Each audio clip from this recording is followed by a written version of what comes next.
సంపాదించుకున్నాను.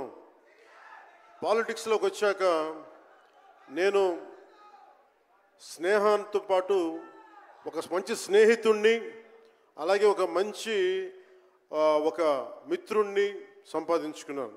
అది శ్రీ ఈశ్వర్ ఖండ్రే గారు. And I found a great friend and a great brother in him. I'm truly grateful to you, sir, from coming all the way from Karnataka, for making your time in your busy schedule, and I'm eternally grateful to you for making your presence felt here. Your blessings and your kind words and your good words are truly inspiring, and we will truly cherish this moment with you, sir. We are grateful to you. అలాగే కందుల దుర్గేష్ గారు, గౌరవ పర్యాటక సాంస్కృతిక శాఖ మరి cinematograph శాఖ మార్చులు, ఆంధ్రప్రదేశ్ ప్రభుత్వం. అలాగే ప్రత్యేకించి రఘురామకృష్ణరాజు గారు, మీకు తెలుసు కదా, ఆయన గురించి చెప్పక్కర్లేదు కదా.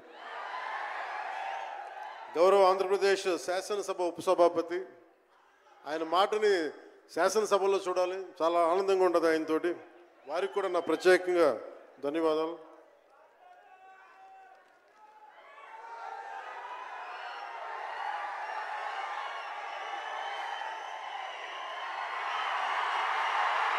సరిగ్గా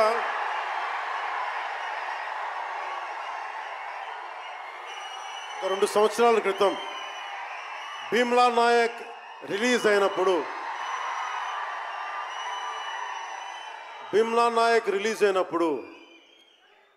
అందరి సినిమాలు 100లో ఉంటే పవన్ కళ్యాణ్ సినిమాలు 10 రూపాయలు 15 రూపాయలతో చేశారు.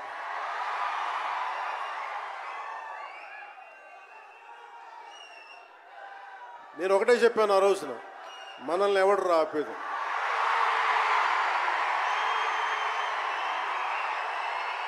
This is not about money. This is not about finance. This is not about records. This is about damn guts. This is about damn courage. This is about damn tenacity. We are here. We will stand by. We will serve justice.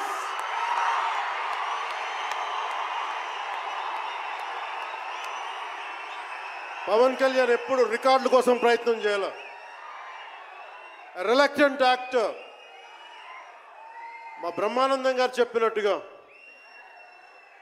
నేనేం కోరుకోలే, నేను ఒక actor అవ్వాలని కోరుకోలే. సగటు మనిషి